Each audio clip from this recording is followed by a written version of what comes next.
यीशु सहाय praise the lord. Kerala से आप सबों को परमेश्वर का वचन सुनने के लिए हार्दिक स्वागत करता हूँ। हम कई सारे भोज में शामिल हो चुके होंगे जो कि एक बेला एक दिन का या कभी कभी 2-3 दिन चलता है भोज, या तो कभी कभी सप्ताह भर भी चलता हो। लेकिन आज एक इस प्रकार का भोज की चर्चा करने वाले हैं जो कि एक बार शुरू हुआ निरंतर चलने वाला है हमेशा के लिए, जब तक यीशु का दूसरे आगमन नहीं होगा। और वो तो है प्रभु भोज। और ये प्रभु के द्वारा स्थापित किया गया है। प्रभु ने इसको शुरुआत किया, प्रभु ने लोगों को बुलाया है, प्रभु ने खाने के लिए देता है। इस कारण से इसे प्रभु के नाम से प्रभु भोज कहा गया।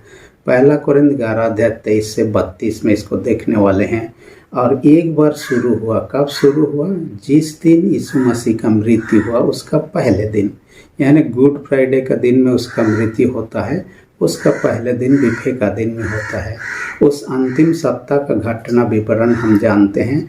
संडे का दिन में यीशु मसीह गधा के ऊपर में बैठ के यरूशलेम में प्रवेश करते हैं राजा के रूप में, जिसे हम खजूर पर्व या पाम संडे या पलमरुम पर्व के या सप्ताह के रूप में मनाते हैं।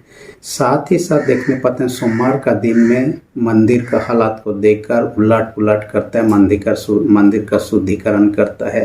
वैसे ही मंगल बुध का आसपास में लोगों को शिक्षा देता है, यरूशलेम मंदिर के बारे में भविष्यवाणी करता है, एक दिन नष्ट हो जाएगा। इसी के क्रम में जो उसके विपक्ष पार्टी लोग होते हैं वे लोग यीशु को मार डालने का योजना भी बनाते हैं। और जब बिफे दिन होता है, फसा पर्व का अवसर था। फसा पर्व में क्या किया जाता है? एक मेमना या भेड़ को मारा जाता था, जो कि इसका शुरुआत मिस्र देश में हुआ था। फसा पर्व का शुरुआत परमेश्वर के आदेश अनुसार प्रति परिवार के लोग एक मेमना को मारना होता था, और मेमना का मांस के साथ में अखमीरी रोटी और कड़वा साग खाना होता था। और उस समय का जो मेमना मारा जाता था, घर के चौखट में खून लगाया जाता था ताकि उस घर के कोई भी लोग पहलौठा लोग ना मारे। और ऐसा ही हुआ मिस्र देश में। जिस घर में खून का चिन्ह लगा हुआ था कोई नहीं मारता है, लेकिन जिस घर में खून का चिन्ह नहीं लगा होता वे घर के पहलौठा संतान मर गए। उसी का पर्व, वही पर्व जो है इस घड़ी यरूशलेम में मनाया जा रहा। और यीशु मसीह उस फसा का भोज को अपने चेलों के साथ में एक उपरौठी कोठरी में, मैंने फर्स्ट फ्लोर में कहिए, अपने चेलों के साथ खाना पीना कर रहे। खाने से पहले सबसे पहले क्या करता है? एक परिवार का दृश्य दिखाई देता है। परिवार में जैसे कोई मेहमान आता है तो हम क्या करते हैं? उसको पैर या हाथ धोने का काम करते हैं। यीशु मसीह वैसा ही किया, अपने चेलों का पैर धोया। गुरु होकर भी अपना नम्र स्वभाव को दिखाया और उन्होंने उदाहरण पेश किया, हमें दूसरों की सेवा के लिए ऐसा ही करना चाहिए। दूसरी बात हम क्या देखने पाते हैं? उन्होंने धन्यवाद का प्रार्थना किया। खाने से पहले धन्यवाद पर प्रार्थना किया, जैसे परिवार में हम करते हैं, पारिवारिक प्रार्थना सब, धन्यवाद सब। तीसरा उन्होंने क्या किया? रोटी और दखरस दिया और कहा ये मेरा देह है यार, ये मेरे लोहू है। अपने देह लोहू जो क्रूस के ऊपर में देने वाला था, बहाने वाला था, उसी देह और लोहू को पहले से प्रतीकात्मक रूप से यहाँ पर चेलों को देने का काम कर रहा है। यानी किसी आदमी विशेष मेहमान यदि हमारे घर में आते हैं, धन्यवाद प्रार्थना के लिए नहीं, भोजन सब खिलाते हैं उसी प्रकार। परंतु ये भोज जो है विशेष भोज है, शारीरिक से ज़्यादा आत्मिक फायदा यहाँ दिखाई देता है। इसलिए आज का वचन का उपदेश का शीर्षक ये प्रभु भोज रखा गया है। प्रभु भोज या तो जैसे होली कम्युनियन, यूकरिस्ट, अलग अलग लॉर्ड सपर, अलग अलग नाम से जाना जाता है। और आप जानते हैं यीशु मसीह अपने चेलों के साथ में टेबल पर बैठे हुए खाते हुए देखने वाला पिक्चर सबको, फोटो सबको घरों में देखते होंगे, जिसे बहुत ही सुंदर रूप से एक व्यक्ति ने बनाया जिसका नाम था मोनालिसा। जो भी रहा, नहीं लियोनार्डो दा विंची, जिन्होंने न केवल इस पिक्चर को बनाया था, मोनालिसा का पिक्चर को भी बनाया था, फोटो को भी बनाया था। जो भी रहा, लेकिन यहाँ पर उसके बारे में चर्चा करेंगे 2 पॉइंट पर। प्रभोज खाने के फायदे के बारे में पर सबसे पहले, उसके बाद में नुकसान के बारे में हम चर्चा करेंगे। नुकसान क्या कैसे हो सकता है उस पर चर्चा करेंगे, लेकिन सबसे पहले फायदे।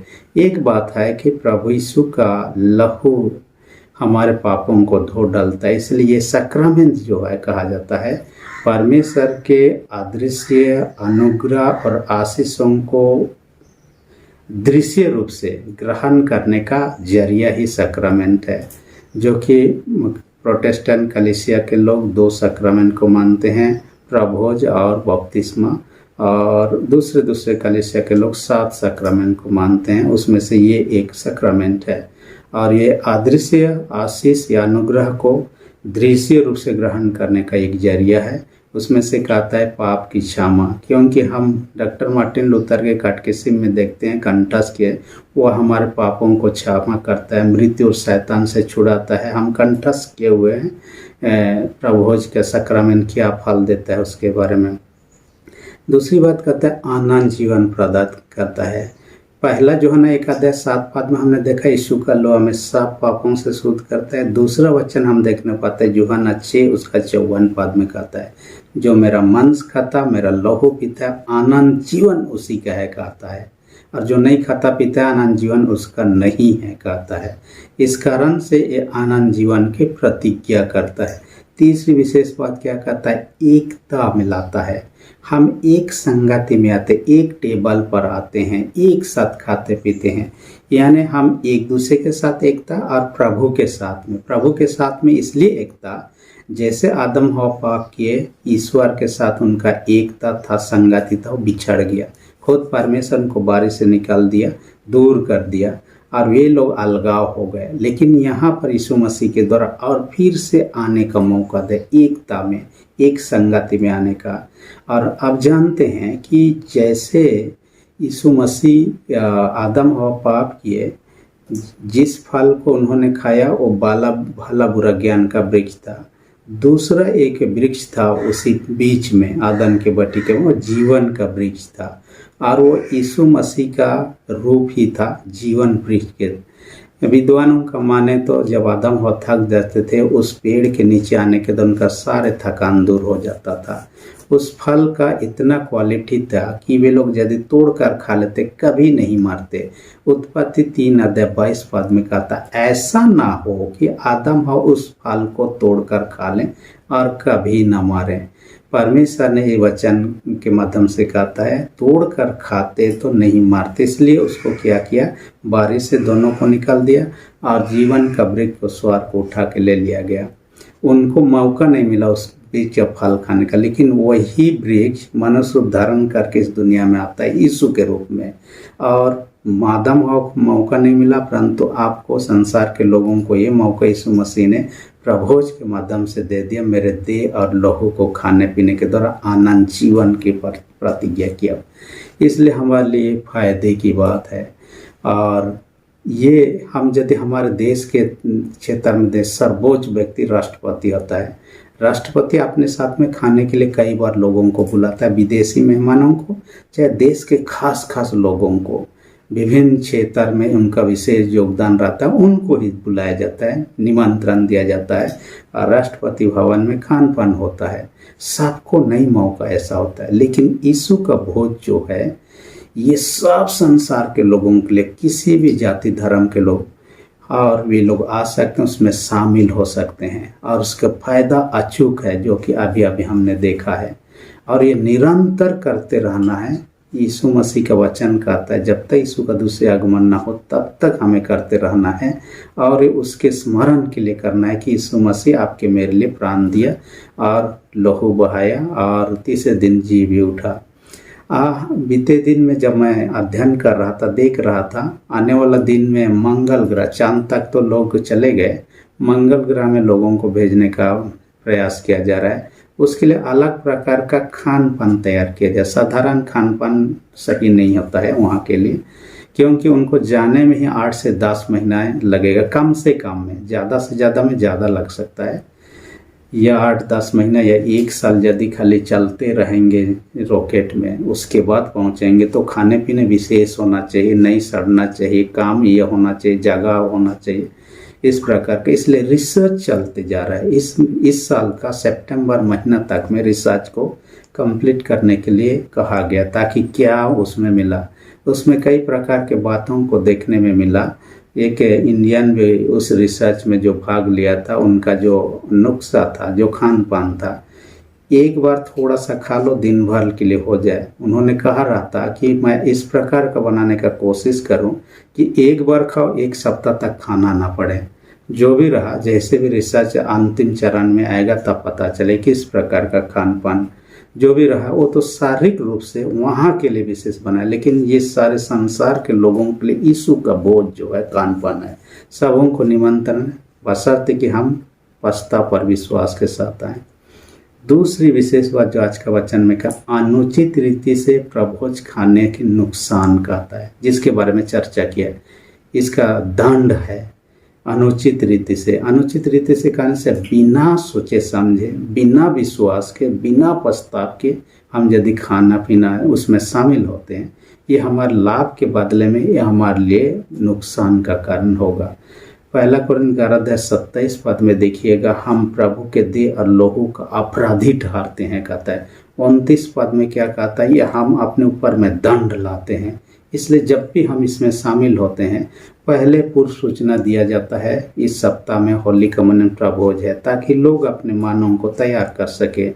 और हम यदि नशे से टून होकर उसमें भाग लेने जाएं, इससे ही तैयारी नहीं हो सकता। इसलिए मन बाहरी रूप से भी आंतरिक रूप से भी हमें तैयारी की ज़रूरत होता है, क्योंकि इसके बिना जैसे हम गलत चीज़ खाते पीते हैं तो ये हमारे साइड इफेक्ट दिखाई देता है या फूड पॉइजनिंग होने लगता है, वैसा ही है। इसको गलत तरीके से खाने पीने के द्वारा अपने ऊपर में दंड लाते हैं।